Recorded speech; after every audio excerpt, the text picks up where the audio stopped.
Hi everyone, are you ready for another read aloud?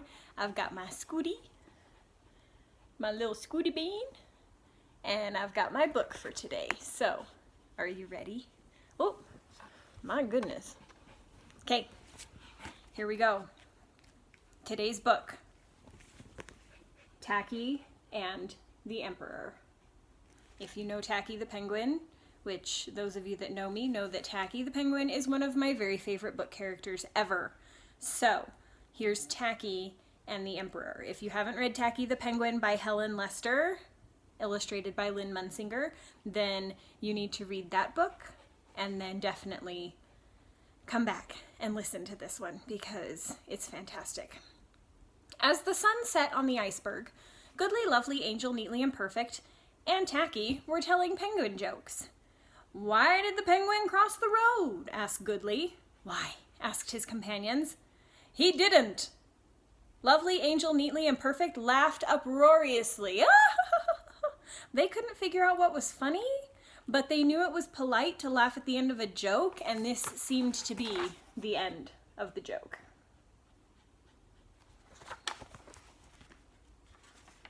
"I don't get it," said Tacky. "How many penguins does it take to change a light bulb?" asked Lovely.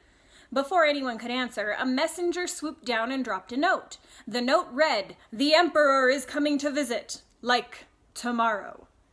This news put Goodly, Lovely, Angel, Neatly, and Perfect into a flap. The Emperor, their leader, they must get ready to welcome him properly. So all through the night they twitted about.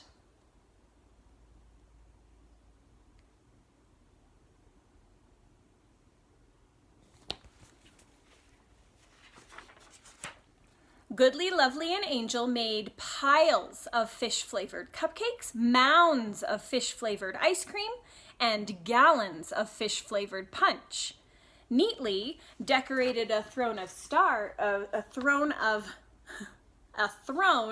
with ribbons and sparkly stars. Perfect practiced a perfect dance for the Emperor's entertainment. Tacky was in charge of balloons.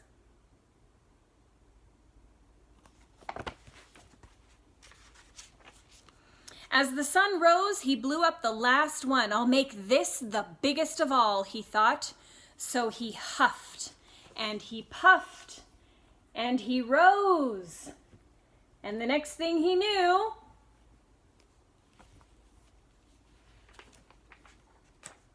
clink, he had crashed at the foot of a very large block of ice. Unknown to Tacky, this impressive block of ice was the Emperor's palace. So here's where Tacky went clink.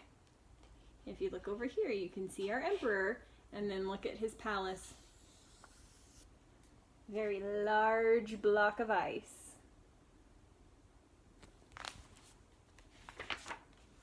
The Emperor had been in an especially grumpy mood, for it was hard work being an emperor. "Visits, visits, visits," he grumbled. "What a bore, dressing up in that uncomfortable visiting costume day in and out. I suppose they'll have the usual fish-flavored food and silly decorations and dull entertainment." And then he thought, perhaps a little swim will refresh me. So he shed his boss hat and his royal bathrobe and his curly twinkle-toe shoes and waded into the royal swimming pool.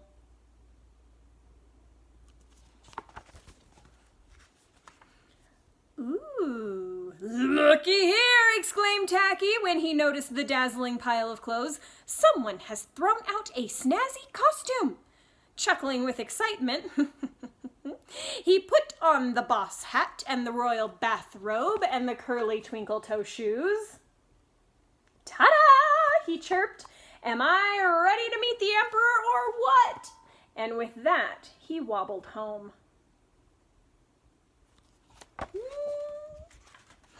As Tacky approached Goodly, Lovely, Angel, Neatly, and Perfect in his nifty outfit, they whispered, "Shh, here he comes, here he comes." And they fell to their bellies, being unable to fall to their knees because penguins don't have knees. "Oh, your highness, welcome to our humble burg. Welcome, welcome." Well, thought Tacky, what a nice greeting. He couldn't remember being received by his companions with such a fuss. "Oh, your highness," they cried, "please honor us by sitting on the ribbony, sparkly throne." "Well, thanks," said Tacky, "don't mind if I do." He wrapped several decorative ribbons around his middle, popped some balloons with his beak, and played frisbee with the sparkly stars.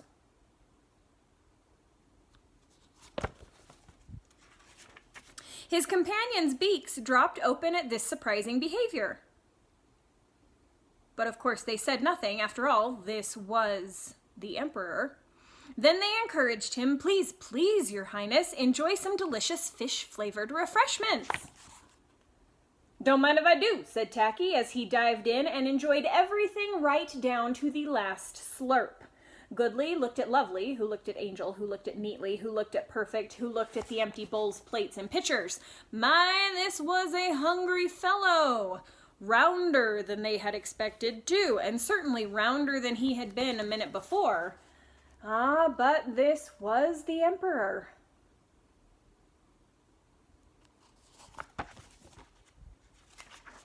And according to their careful schedule, it was entertainment time. "Please, please, please, your highness.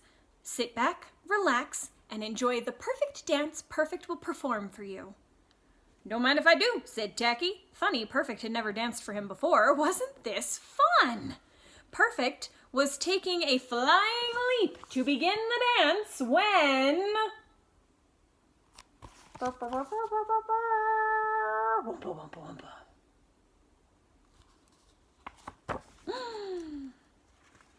the emperor appeared.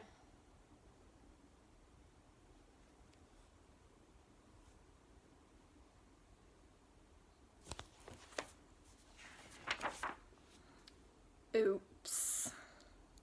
The 5 companions looked up at the emperor, then across to Tacky, then back at the emperor. And then they saw it. Teeny, tiny, and definitely Hawaiian. A bit of Tacky's shirt poked out of his robe. Goodly gasped. Lovely twitched. Angel gulped. Neatly smothered an eek. And Perfect fainted. This was not the emperor, and now they realized what was happening. Or had happened.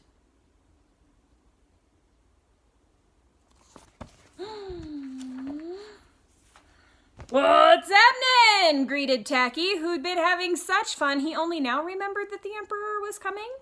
When the emperor said nothing except, "Nice outfit," Tacky thought, the emperor has no clothes, but this must be the big fella. Yup, let's see. No decorations. Nope, no food. Nope, showtime's over. Yup, I guess I'm on.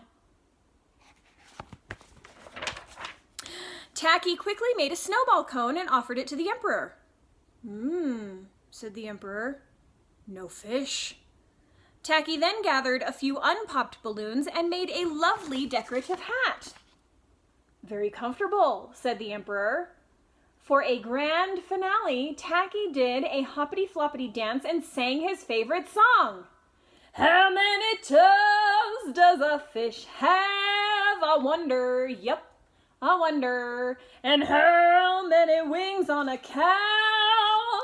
Wow, I wonder, yep, I wonder." The emperor broke into a belly laugh, clapped his flippers, and rolled on the ground. This was the funniest entertainment he had seen in years.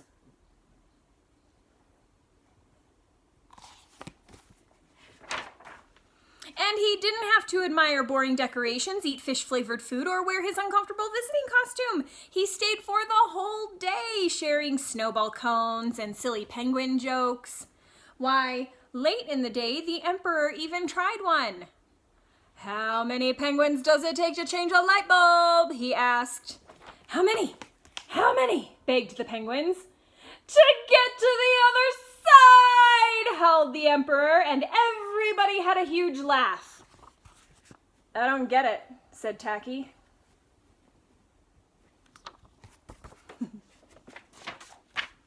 As the sun set, the emperor thanked the penguins for an outstanding day and told Tacky to keep the nifty costume.